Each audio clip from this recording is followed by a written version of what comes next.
was 25 hours of the case. Episode 3 was the 35-hour mark. And episode 4, we are right around the 48-hour mark. Wow. That's all right. So, for those of you that understand what that means, so just to let you know, we are creeping up to the first 48 hours. Okay. All right. Well, so I don't know what that means, but all right. So, well, I mean, I designed it, and I'm like, I designed it to be like, but anyway, it's okay. It's okay. For those of people that know what that means, you can illuminate Michael or Tracy after. So we pick up. You're following these old money vampires in to this mansion. So we're gonna do the first D20. Give me a perception check. All right.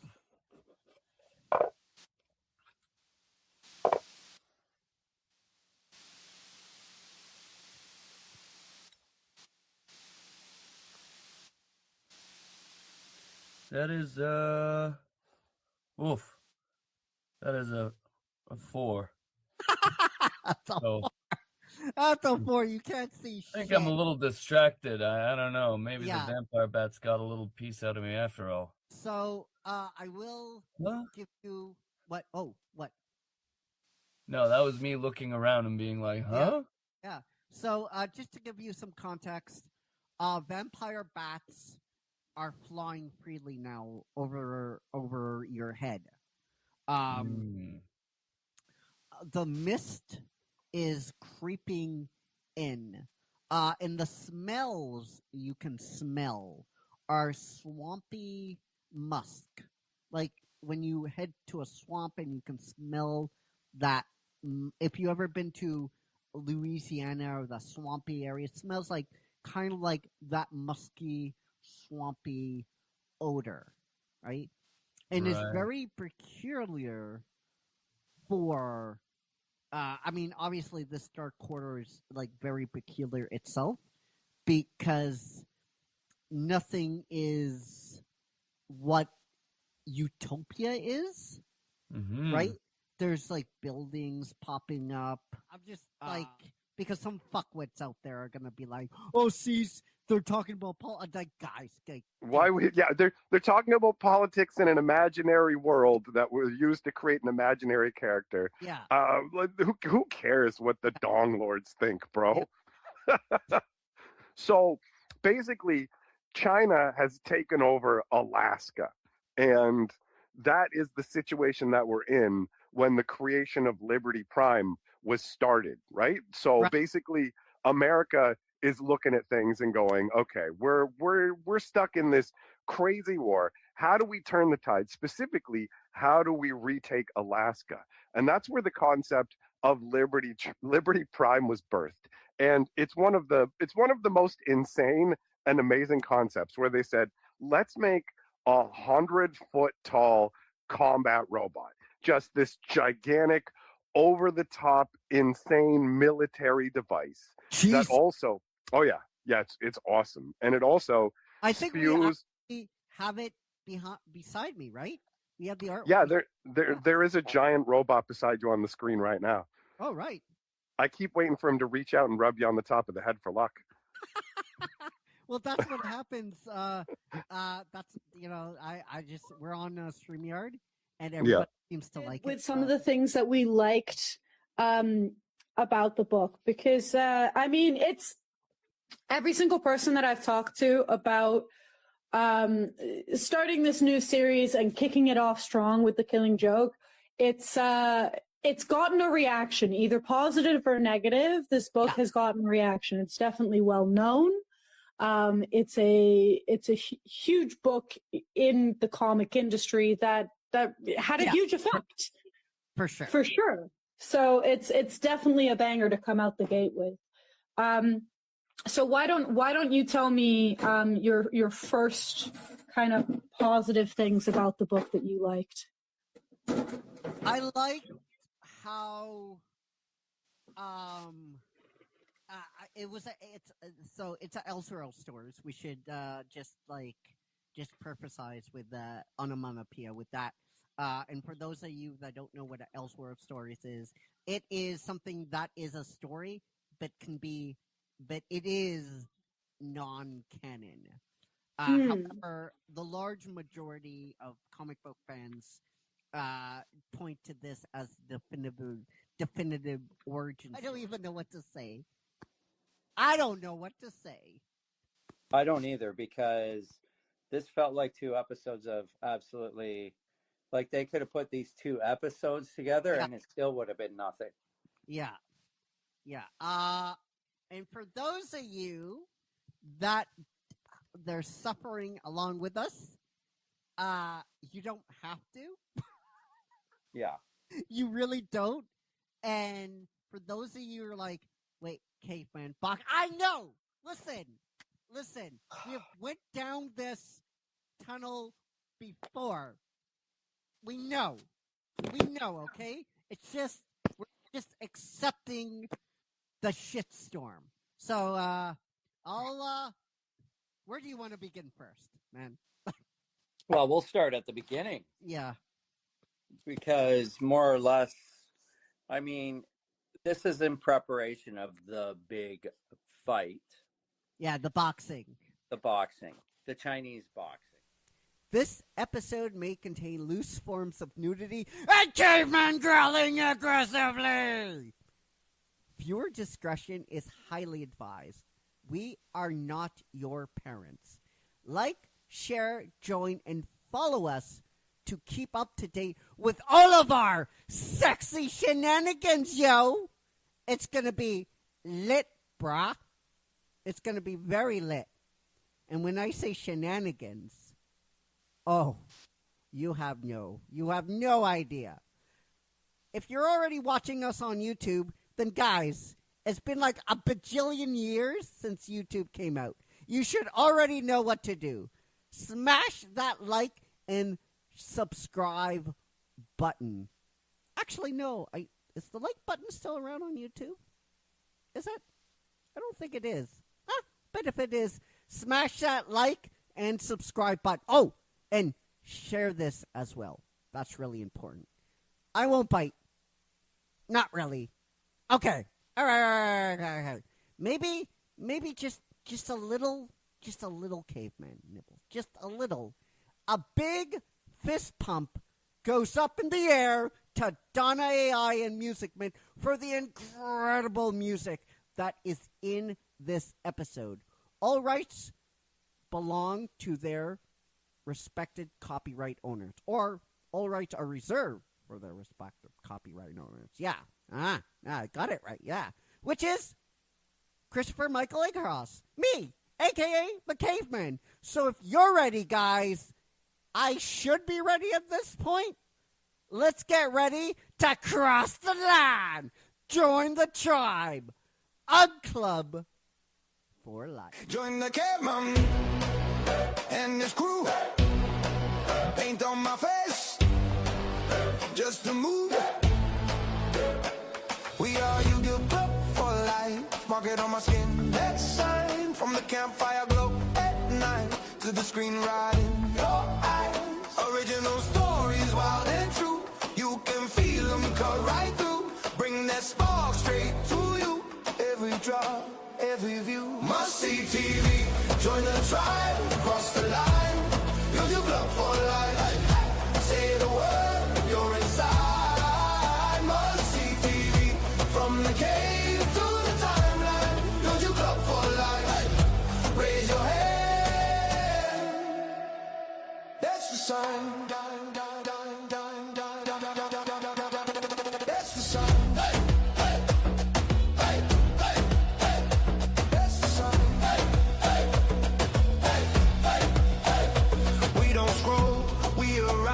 Shouting names side by side when the came in cold. Hear that thunder in our cry from the first beat. We commit. Once you're in, that's it. I'm the banner we lift. Whole world's watching this. Must see TV. Join the tribe. Cross the line. You're your club for life. Hey. Say the word. You're inside. Must see TV. From the cave to the timeline. You're your club for life. Hey. Once you're in, I'll get them for life.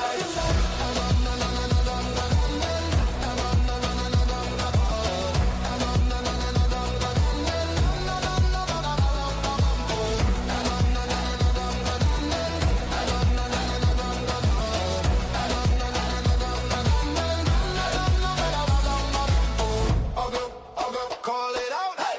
I'll go, never doubt. I'll go, side by side. Hey. You get club for life.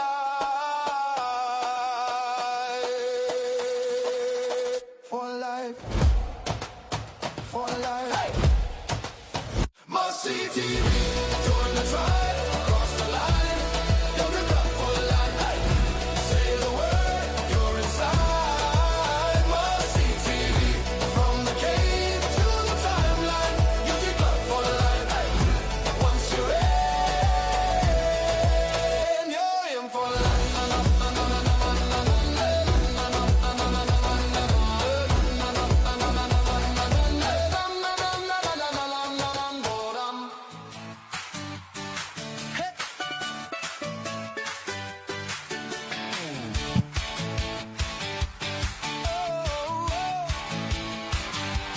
Click on the screen, save all names and the credits roll. Same safe hands on the wheel again, same store spun out of control. Then you walk in, script in your hand, fire in your eyes, slide over, I'll drive this thing. Let's see what happens if we try.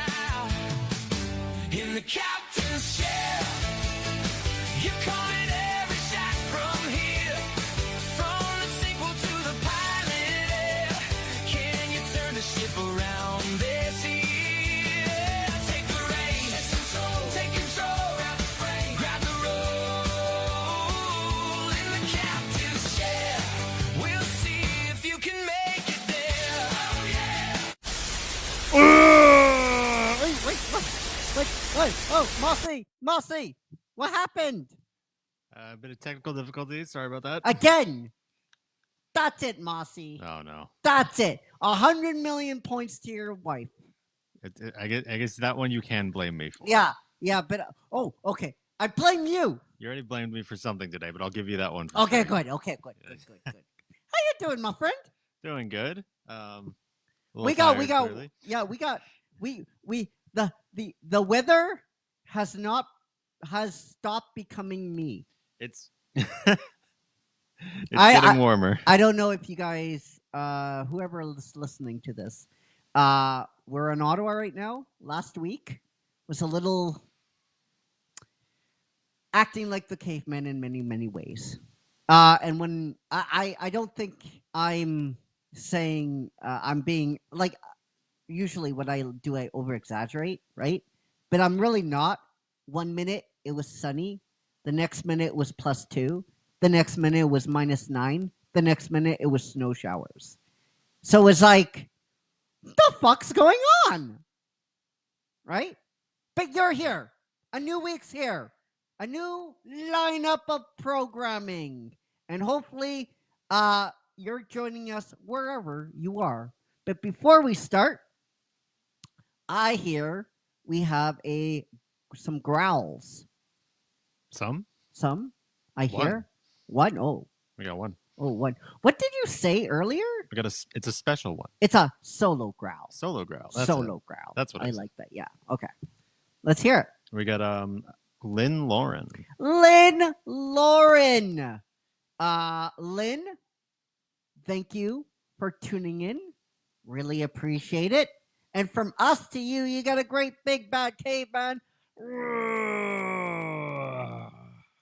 And hopefully you're enjoying this new interpretation of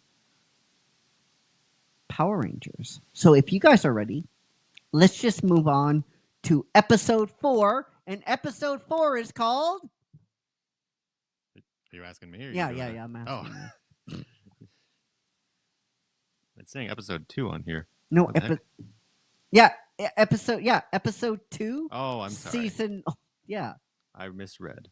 Episode 4, Roar of the Rex. Ooh. I wonder what who's this episode about? Sorry, it's our episode 2. Yeah, it's our episode 2, but in this timeline is season 1, The Path to Power, right? That's the arc of the season. The subtitle is season 1, right? Arc 1, Yeah. The Path of Power. But for the captain's share for this, it's episode 2. I know it's complicated. I apologize. You didn't run this through with me on me. Sorry, you didn't run me through it. You didn't tell me you were going to ask me questions. Is what I'm trying to say. Well, you wanted to be in part I didn't of the have last the. year. Yeah, I didn't have the notes in front of me. Okay. Well. Gotta Going clear this forward, with me. going forward, I won't get you off. I won't catch you up. I won't smack you off guard again. I promise. With my club. Yeah, just tell me next time beforehand. And All right. I will. But you're so good at names, so yeah, you're so good on the fly. I'm better than when I have time to prepare. Yeah. Okay. I promise. I can normally. Yeah. Normally, I'm great at this. All right. Okay. But people like our banter, so it's good. But yeah, I that's fair. That's fair. All right. So episode 4 is called The Roar of the Rex. Yeah.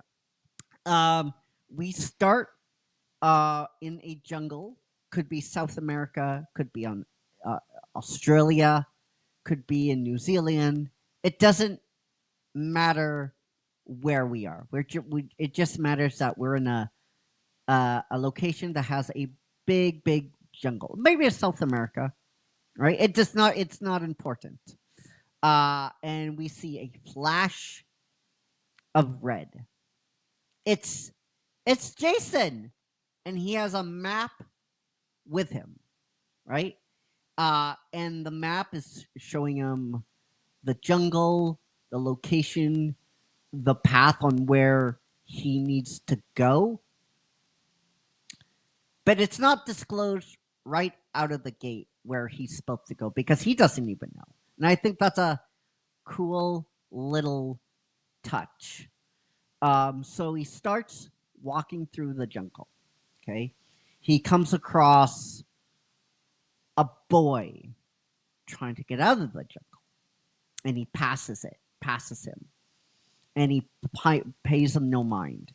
He passes 4 chimpanzees trying to get food, but they can't. He pays the creatures no mind. Every single scenario he passes, every scenario where creatures need help, focus, stuff like that, he passes up, right? So essentially he begins to just walk around in circles, right? And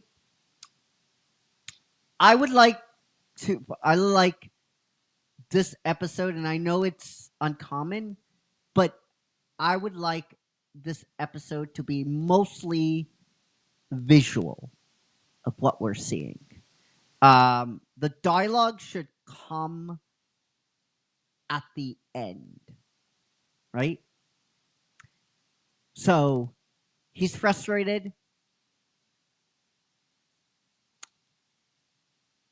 On the map, he's really, really confused. He doesn't know where he's going because he's 13 years old. He's 13 years old. He doesn't know where he's going. He's saying to himself, this is stupid, this is dumb. I don't know why Zordon sent me here. And then he doubles back to the kid. The kid is trying to get out of the jungle. And he looks at the map, and he looks at a new path that he didn't see before, that he could take. and it looks like an easier path to where he wants to go. But before he goes, we see Rita saying, "Good, Jason. Good. Take the easy way out. Take the easy way. You want to stop? Don't stop. Take the easy way. You're not a leader. You're just a young boy trying to play hero." And then we go back down. And before he goes to the path and he sees the young kid, younger than him, trying to navigate this big jungle. He goes, "No, this is wrong." So he goes back and he goes, "Hey." And we don't know what, I would love this to be an intimate conversation, but if we need some dialogue here, we need some dialogue. He says, "Are you lost?" And he goes, "Yes." And he goes, I'll lead the way, and I'll show you. We'll find the path to get to your home together." And this kid is probably like, I don't know, like 8, 9 years old, and he picks him up. He puts the kid on his shoulder, and he leads them out of the jungle, right? And his parents are waiting for him, and he drops the kid. The parents think Jason. Jason asks, "I'm trying to get to this location on the map." They don't speak good English. And they show him on the map where he's supposed to go. He turns around and he goes back into the jungle. He passes those 4 chimpanzees trying to get food, and he stops and he helps them. The 5th member helps him getting food. Not by, he tries to talk to the chimpanzees, but he realizes they don't understand what he's saying. So he's showing them not by words, but by action. And the chimpanzees get the food. And he goes to where he's supposed to go, in a crevice, in a ravine, where the earth kind of splits down, and he looks on the ground. He climbs down. He climbs a very long climb down, and he sees the symbol of the T-Rex on a wall. And that's where we end the episode. Mossy, thoughts? Ooh, I like it. It's what's the word? It's leaving a bit of a suspense at the end there. Yeah. I'm into that. I think it's a good episode. Yeah. Right? It's a good episode on what he will eventually become. You know, he has a path. Rita makes an easy path for him. Yeah. He doesn't take it. He helps the kid out. He leads them out of the jungle. He helps the chimpanzees get the food. You know, I think this is a good episode for Jason, right? To show the people who he will eventually become and how he learns those lessons, right? Instead of just like, oh, he's a great leader off the bat. Yeah. No, I like Well, that. he's 13. We can play around with this, right? So the next episode, episode 5, Mossy, it's called.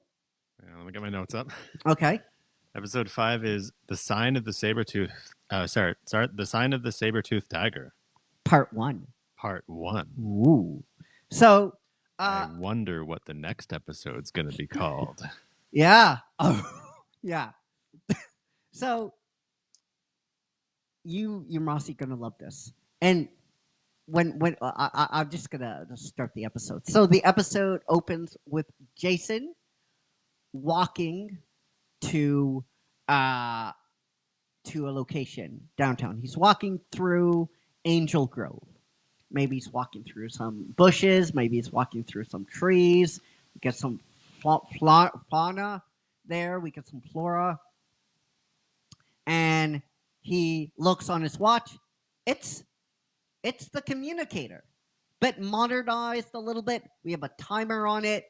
Where did it come from? Some things, Mossy, don't need to be explained. No.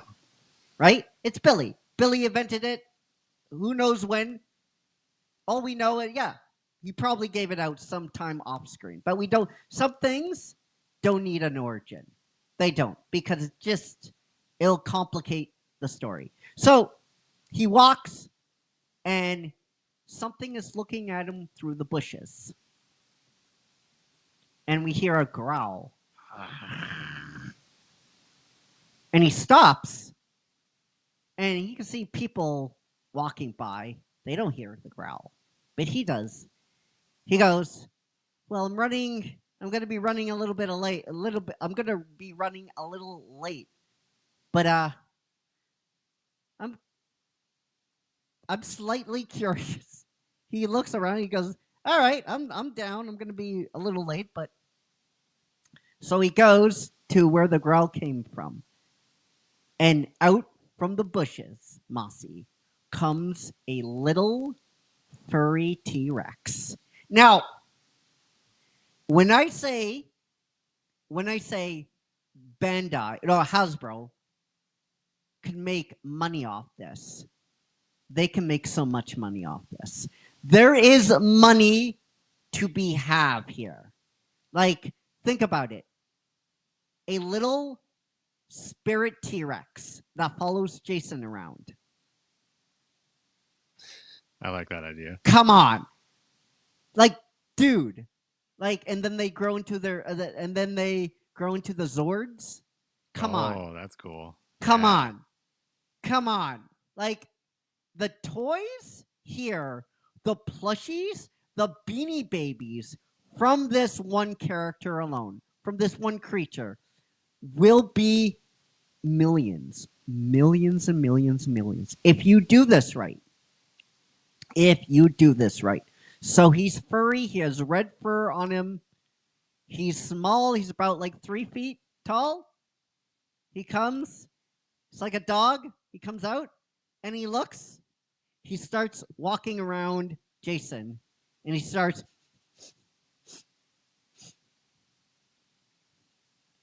And he goes and he checks his morpher and he looks at his coin. It's like, I guess this is what I was looking for yesterday. You? Hello to you too. And he bends down, he pets the T-Rex. The T-Rex kind of coos and just like boops him on the head with his snout. It's like, you and me, buddy. Come on, Mossy. Come on. That is fucking adorable. I like it. And then the T-Rex goes ahead of him, and then the T-Rex goes like this. Like, oh, okay. All right. I mean, this is not the weirdest thing today, I guess. So he meets up with all the other Rangers. So Jason eventually makes his way to, we're back in the juice bar of Bernie. We're not in the juice bar where we see all the Rangers having their juices and all that kind of stuff, their smoothies. And Trini goes, "What took you so long?" And he goes, "Sorry I'm late, but and then Kimberly's like, "Oh my God, he's so cute!" And Kimberly just blitzes by Jason. The T-Rex sees Kimberly. The T-Rex just dives for Kimberly, and they have a big snuggle sesh. He's like, "Oh my God, he's so cute!" Oh, he nuzzles them and like gives him a little noogie. And like, "Oh my God!" Kisses him. The T-Rex licks Kimberly and kisses her. And I'm like, guys, I guess you can see it too? Yeah? All right, well, Kimberly, meet, and she's not even listening to Jason. Not even listening. Just like 80, she's all the way into, "Oh my God, he's so cute." So we flash to a little village in Japan. A little village in Japan. We don't know where it is, but it doesn't matter. It could be a small village in Japan. It could be one in the mountains. It could be in one of the islands. We don't know. It doesn't matter. It doesn't matter. We see a village. We see a temple. And we see a flash. We don't see a flashlight, but we see Trini Kwong with a map, trying to read it. Now, I know people like Mossy. I know people like English. Yeah. I know people hate reading. But I think it would be really cool to have nothing but subtitles in this episode. That'd be neat. Because we're in Japan.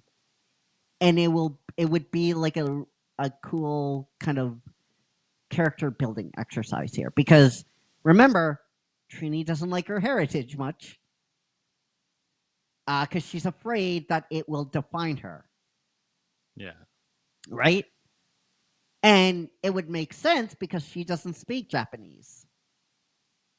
I think as an episode, that would be really, really cool. Yeah, I'm into that. I know people don't want to hear that. But I think if you're a Power Rangers fan, and if you're in to what I'm doing here, you will appreciate it. So this is where the subtitles come in. We get the sub. We get the English. Yeah, we get English translation down below. We get people welcoming Trini, konnichiwa, and that's all really she knows.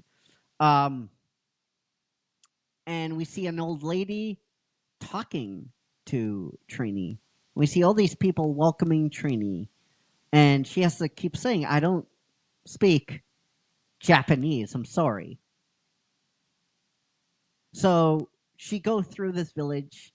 She follows the map, and she goes through this forest part of the trail.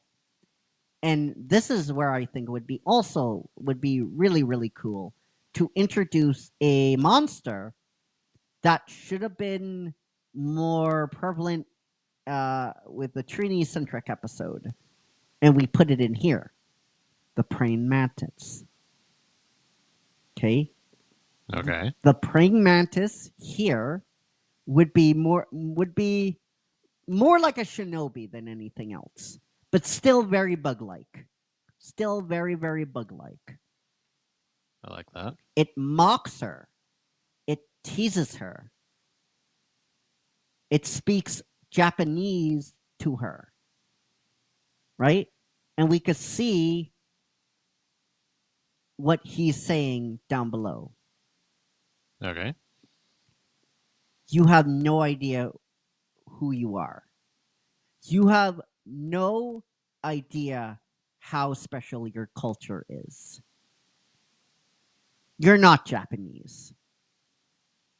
You don't know how special this is around you. And some horrible shit. Some more horrible shit.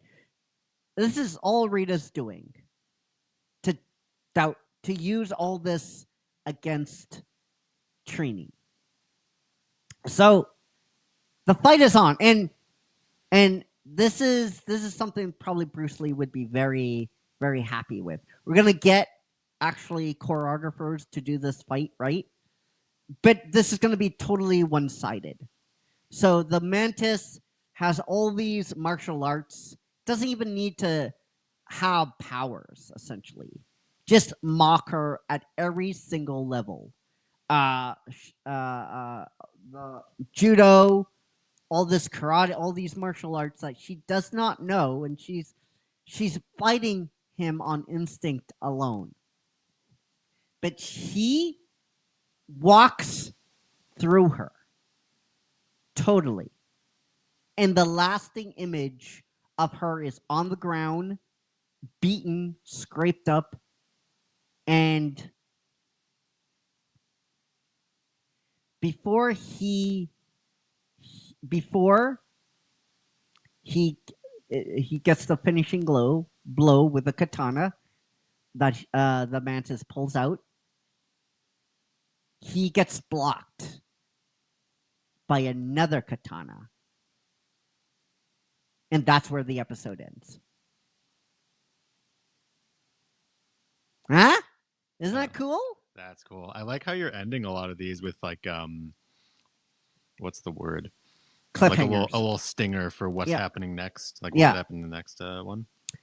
So episode 6 is called, I wonder what it could be called. Yeah. Sign of the Sabertooth Tiger Part 2. You said Targer. It's Tiger. Did I? Okay, Tiger. Part 2. So we see Trini Kwong wake up in a chamber. And she's recovering.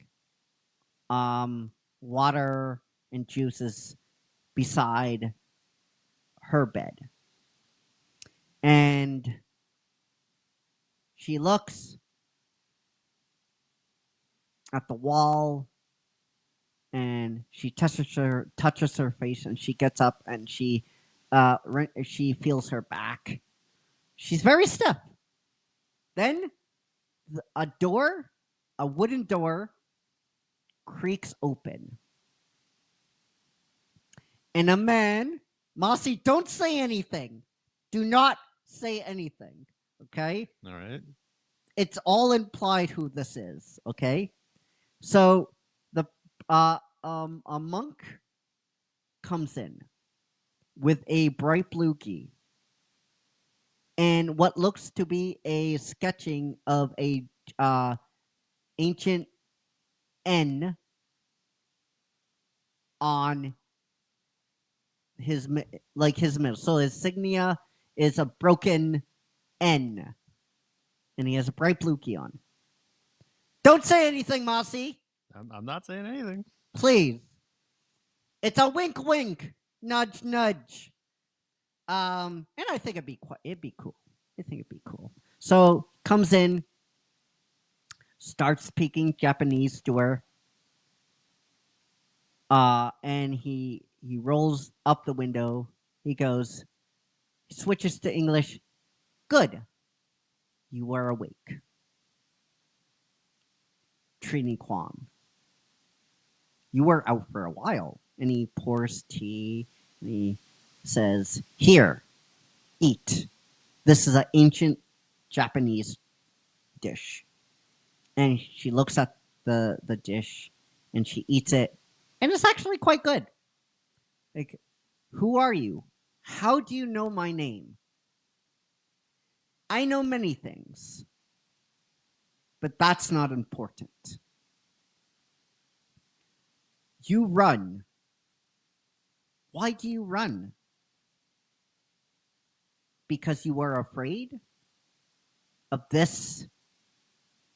all of this defining you? This does not need, your culture should not define you. If that is what you wish, then it will. But if that's not what you wish, it doesn't have to be.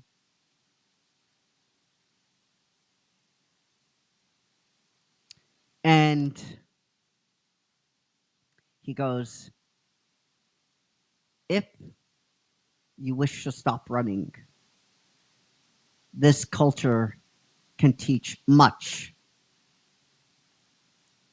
And you in this culture can learn a lot about you as well.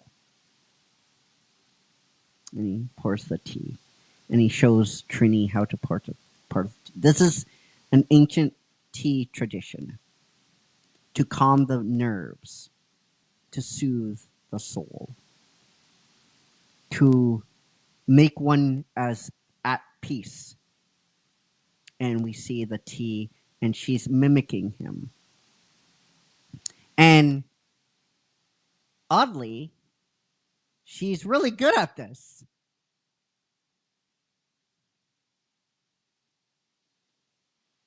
Yes. She's like already? Yeah. Not already, but because she's Japanese. I mean, all it takes is a little convincing. Just a little convincing. And this is not like a big gesture. It's a tea ritual, right? It's an ancient tea ritual that he is showing her how to do. She's rough, but she's roughly understanding how this works.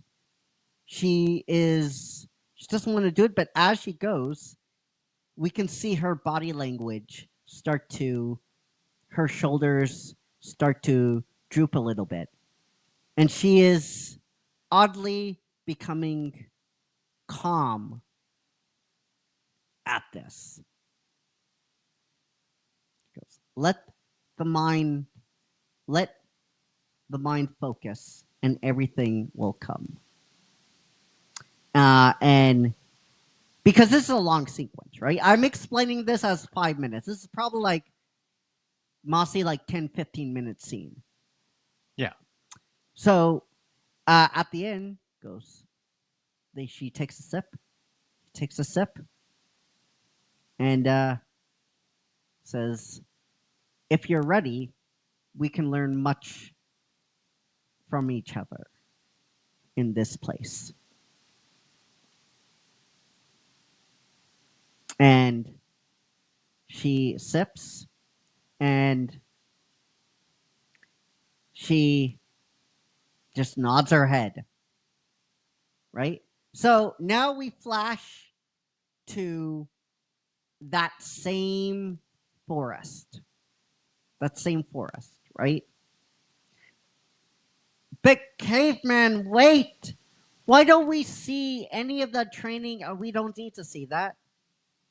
We really don't need. The parts are important is the dialogue and the tea ceremony. That's it. Right? That's the important beats, right? And 15, 20 minutes is a good scene. It's a long scene.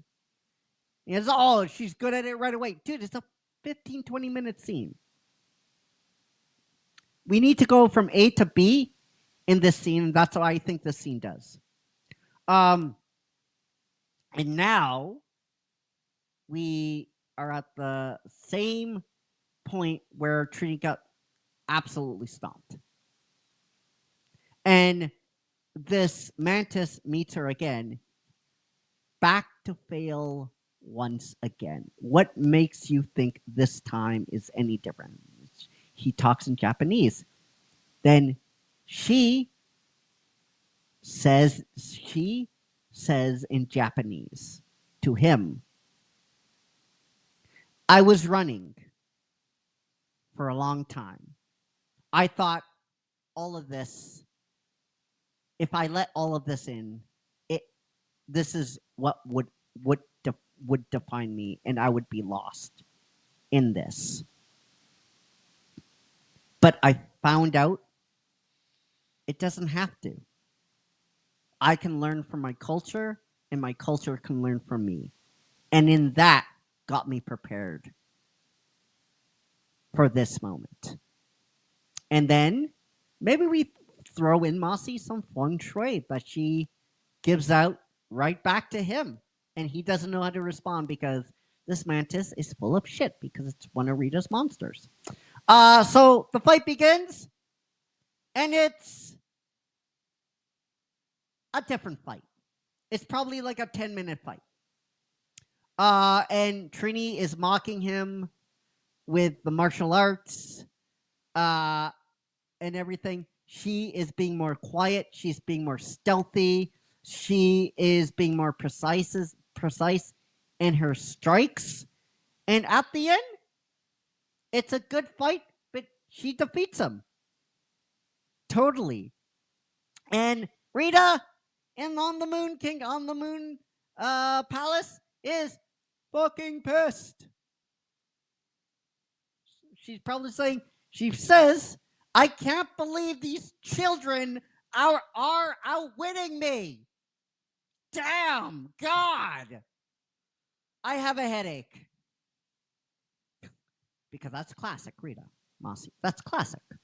So she defeats the bug. The bug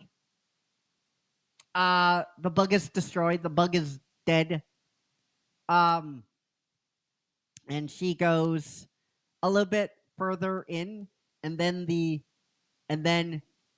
she steadies herself because she got riled up in the fight, and she closes her eyes, and she folds her arms, and she just sits there. She senses the trees, nature, and as she does that, as she's one with herself, calming down, the floor opens up beneath her, and stairs come downstairs. We see stairs going down, and we hear a growl, and we see her going downstairs.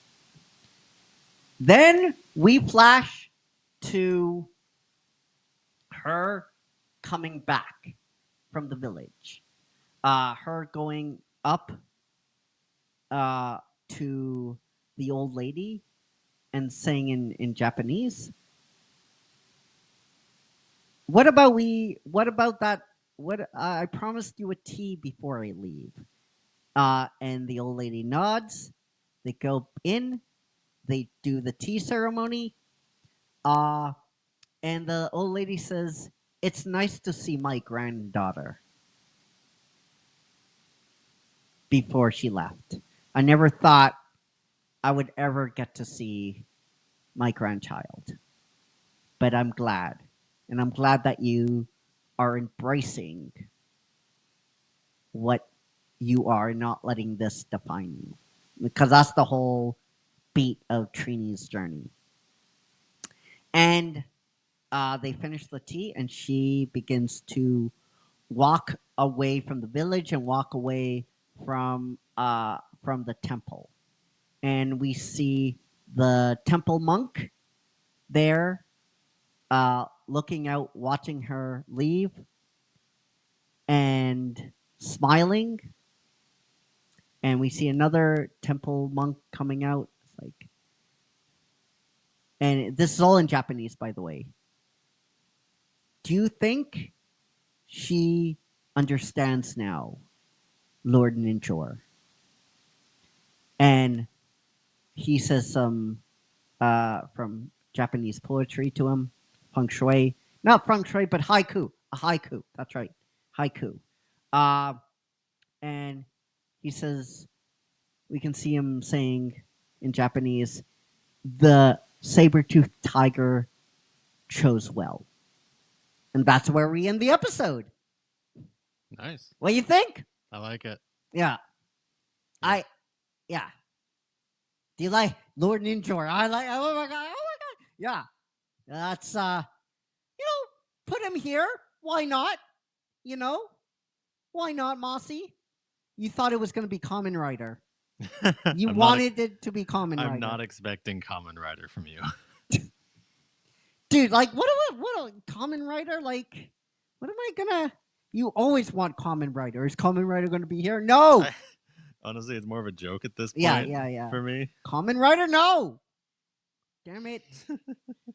I like every episode. It's like Kamen. No, stop being silly. Anyway, what was your favorite? Did you like part? What was your favorite episode out of these kind of? That's a tough one. I like all of them. I feel like I liked episode 4. Yeah, that was cool. I'm a big fan of like a part 1, part 2. Yeah, it's always hard to pick a favorite when you have that. Yeah, but yeah, I liked episode 4, Roar of the Rex. I just like it's so different, episode 5 and 6 from anything else. But I feel like it fits for Trini of what we established the character. And I like the fact that it was in Japanese, right? I think people would get a big kick out of that. And throwing Ninjor in there and the praying mantis. But I mean, to agree with you.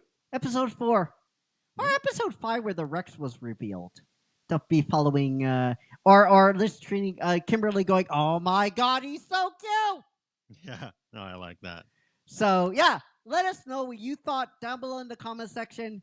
And if you're in the neighborhood, we have another show in a couple hours. Yeah. The LP Shop Season 4, Episode 2. So until then, take care, be safe, be well, and we love you all. 50,000 plus, and may the Schwartz be with you. Bye, guys. And wait, a club for life. Rebooted world, fanboys buzzing, they're watching close. Can you fix what they broke?